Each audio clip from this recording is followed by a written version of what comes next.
Estamos de volta com o nosso convidado de hoje, Afonso Borges, jornalista, gestor cultural e escritor.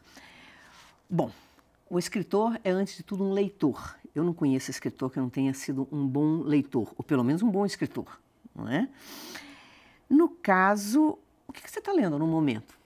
Eu leio muita coisa ao mesmo tempo, né? Ah, você também é assim? Primeiro que, até por força de ofício, afinal de contas, eu falo 3 vezes por semana na Band News sobre literatura, além de fazer essa curadoria do Sempre um Papo, que é a minha vida inteira. Então, no momento, eu estou lendo uns 3 ou 4, mas o que eu acabei de ler foi o do Sérgio Abranches, A Era do Imprevisto, a grande transição do século XXI. Também estou lendo, muito bom. Você está lendo? Muito. Ele escreve muito bem, né? Aliás, ele falou sobre seus livros, isso depois é outro momento. Okay. Ele também escreveu, gostou também do seu último livro, mas ele tem um texto impecável, né? Tem, e esse livro é um achado, porque ele pega 3 eixos de linhas de raciocínio e tenta falar sobre o que nós estamos vivendo no momento, que é essa era na qual não há a mínima possibilidade de se prever o que vai acontecer nos próximos 15 minutos. Inclusive, as perguntas que a gente ouve hoje vão me divertidas, né? Por exemplo, vou sair desse programa aqui e vou me perguntar assim, o que aconteceu nessa 1 hora que eu fiquei ali dentro. Agora, faça um paralelo, que é a paralelo até que o Sérgio faz. Qual o tempo físico e o tempo mental de uma pessoa do início ou no meados do século XX e o tempo mental nosso hoje? Olha o que se desenvolveu de velocidade, de atitudes, ruim, né? De atitudes e de dia a dia. Vou além. Ele defende, e eu também concordo, que nós estamos em mutação. O ser humano, o organismo, os neurônios, o cérebro está em permanente mutação genética devido a essa diferença de tempo e velocidade no mundo. Talvez até um pouco aí, você falando agora, eu não cheguei nesse ponto, eu só li umas 50 páginas, talvez um pouco até de McLuhan, né? McLuhan falava isso, que você ia se transformando com as coisas, né? Assim, esse livro eu estou gostando muito dele. Eu estou lendo um de ficção, eu estou começando a ler esse aqui, que eu estou amando, é do Sebastião Nunes, né? O Tião Nunes, de todos nós, Começa a Envelhecer a Mulher Mais Bela do Mundo. Mas o título é lindo, né? Lindo título. A capa também, gostei dessa folha meio envelhecida. É um também. Gênio, né? É um gênio. Olha, agora é difícil falar sobre o livro, porque é uma mistura. Eu imagino, lendo o livro, ele pega pessoas reais e transforma em personagens. Cenas, assim. De repente você tem o Dilermando, Euclides da Cunha conversando com o conselheiro, e o conselheiro meio prevendo o futuro, que o Euclides da Cunha seria traído, né, pela mulher com o Dilermando, que ele iria morrer e que os filhos também passariam dificuldades. E ele ainda fala assim, meu Deus, e eu escrevi ontem no meu caderno, todo sertanejo é um forte. Não é, porque ele desaba naquela hora. Então, essa mistura de ficção com informação, porque a gente percebe que tem informação, e o texto do Tião, que é uma cultura geral que o Tião tem, impressionante. Pena que ele não gosta da entrevista, eu queria muito entrevistá-lo, mas entrevistei uns 30 anos atrás para a TV Globo, quando ele era publicitário. Não sei porquê, foi numa... Ah, meu Deus, foi numa construção civil que estava desativada e nós fizemos uma entrevista lá. Mas gostaria de entrevistá-lo de novo. Fica aqui o apelo, né, ao Tião. Vem, Tião. Vem, não é? Não dói, né, Afonso? É ótimo. Enfim. Mas você estava lendo também um de ficção, Carlos Marcelo? Carlos Marcelo, jornalista, editor-chefe do Estado de Minas, lançou o primeiro romance de ficção. Ele já tinha escrito a história da Gonzagão, não é isso? Não, Renato Russo, não é? Não, Renato Russo. Renato Russo, também, a biografia. Também a biografia de Renato Russo e antes... O forró, né? A história do forró, né? Marcelo, esqueci o nome do título, mas é sobre a história do forró. Mas é forró. E agora estou lendo um romance dele que acabou de sair, que vai ser lançado em breve. Eu não consigo nem entender como é que ele consegue trabalhar tanto e produzir e ainda escrever livro. Um romance localizado em Fernando de Noronha, um romance policial. Policial. Tem 2 mortes lá e que chega um historiador para poder fazer uma proposta turística. É um romance muito interessante. Esse eu vou sair daqui, vou comprar e vou ler, porque eu adoro também romance policial. E parece que o dele tem uma escrita diferente também, eu percebi pela propaganda. Assim, que... Ele é um excelente jornalista, tem um texto maravilhoso. Né? Muito, muito interessante. Bom, falando então do Afonso leitor, né? Você tem alguma preferência, alguma referência, assim, que você goste mais? Quando me fizeram essa pergunta no programa aqui, você acredita que se me apagaram todos os livros da minha vida... E eu me senti assim até meio picareta, entendeu? Porque eu falei que amava tanta literatura e de repente eu não lembrei mais de autor nenhum. Só lembrei, esquisito, do Hemingway, que nem é meu autor preferido, né? Tem até problemas com Hemingway. Na hora? Só veio Paris é uma festa, Hemingway, sabe Deus por quê. Mas você tem algum que seja assim? Eu sou fruto de um sortilégio de leituras. Por quê? Porque aqui na Católica, por exemplo, quando eu estudei esses anos todos, uma coisa eu me decidi logo que entrei. Eu ia ler por nacionalidade. Ah, é? Então eu esgotei todos os latinos, todos os russos, todos os franceses, todos os portugueses, um a um na biblioteca. Então eu me impus esse desafio durante uns 3 a 4 anos.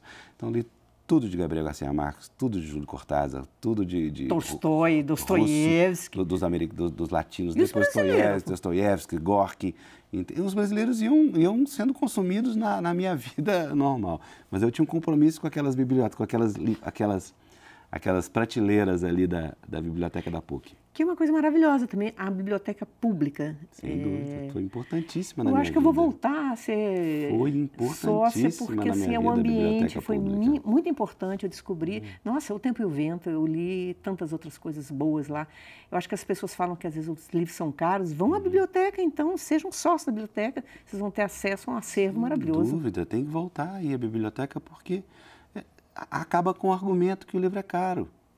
Acabou com o argumento. O livro pode ser muito barato. Pode pegar, lá tem um tempo para ler, devolve, pega outro. Maravilha. Mas vamos falar dos seus, agora os últimos. Eu li, esse aqui eu queria mostrar para minha câmera aqui, O Menino, o Assovio e a Encruzilhada. Vamos ver se mostra direitinho. Essa capa aqui. É um livro lindo. A Simone da Ouvidor falou que você não precisa fazer mais nada. Eu falei, mas Simone, você está matando o Afonso, não deixa? Não, conforto. Agradeço a Simone. Mas é muito lindo mesmo. E ele recoloca aquela questão. Não é um livro infantil, é um livro para qualquer idade. A Simone vendeu esse livro para uma senhora de quase 90 anos e outro dia eu recebi um e-mail do filho dela dizendo que é o livro de cabeceira dela. Gente, eu queria só começar assim, começa assim, né? Então o menino ia pela estrada quando encontrou uma encruzilhada com 3 caminhos, uma pela direita, um pelo meio e outro pela esquerda. Ele tinha que decidir que caminho tomar, e não tem jeito. O dia de escolher um caminho chega na vida de todo menino. Chega na vida de toda criança e nós temos as nossas encruzilhadas, né? Sem dúvida. Eu não vou fazer um spoiler, mas o menino não escolhe o caminho mais fácil, mais sedutor. E o caminho vai se tornando bonito à medida que ele percorre o caminho, que não deixa de ser alguma coisa meio um pouco rosiana, assim, né? O importante é o caminhar, é o caminho que você escolhe, né? Exatamente, a travessia, não é o final da travessia, o importante é a travessia. Esse livro, ele foi, assim, eu tenho 3 filhas, né? Minha mulher Tatiana me deu essa felicidade. E eu contei histórias para elas a vida inteira na hora de dormir. Em especial a Manuela, que hoje tem 7 anos, e que durante todos os dias da vida dela, eu conto história para ela dormir. Ela virou um livro uma viciada. Agora meu desafio, eu falei, não contar história mais, porque já tem 7 anos. E essa foi uma das muitas histórias que eu contei para ela. Inventadas, absolutamente inventadas, como todas que eu conto. Mas aí, quando a gente começa a decupar, tem uma tremenda influência do Bartolomeu Campos Queiroz. Sim, na questão da poesia, que é uma pessoa que me influenciou muito também. É uma dicção, um tom. Né? É uma história falada. Você pode prestar, se você lê como se estivesse falando, e é esse o tom da história. Tem uma oralidade, né? Tem. E ela, depois que a gente escreve, a gente começa a descobrir o que a história tem, inclusive falada por outras pessoas. Aqui mesmo você disse uma coisa que não me ocorreu naquele momento. Mas não é a história do dom. É a história do talento. Eu acho que, no fundo, o grande desafio do ser humano é descobrir o seu próprio dom, é descobrir o seu próprio talento, no qual ele vai descobrir por onde trilhar a vida inteira. Por isso que digamos assim, uma parábola da encruzilhada, dos 3 caminhos que foram postos à frente dessa criança, desse jovem, para tomar uma decisão. Mas se você fizer uma alegoria, a gente toma essa decisão todo dia. Ao vindo de cá agora, de carro, eu peguei um caminho errado depois do engarrafamento e vi que eu tomei uma decisão errada na hora de escolher um caminho de trânsito. Eu acho que viver é muito isso, né? É decidir e às vezes quando aparece um problema na minha vida eu penso, viver é isso, é resolver problemas também. Vamos resolver o problema da maneira que for. E aí sim nós estaríamos cumprindo o bom combate, que é viver na travessia, é viver durante, viver enquanto está enquanto você está vivendo. E esse livro, ele propõe essa discussão para um menino de 7 a 10 anos, no qual também ele vive isso todo santo dia, mas de uma forma extremamente ainda infantil, inocente, mas vive, né?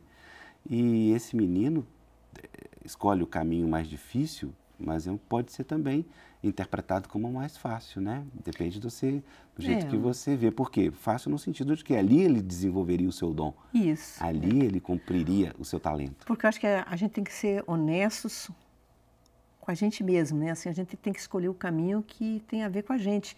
Se ele for difícil, paciência, mas você tem que ser honesto. Você não pode escolher um outro caminho. Acabou. E é isso, que a vida é curta, a vida é um sopro, como diz Niemeyer.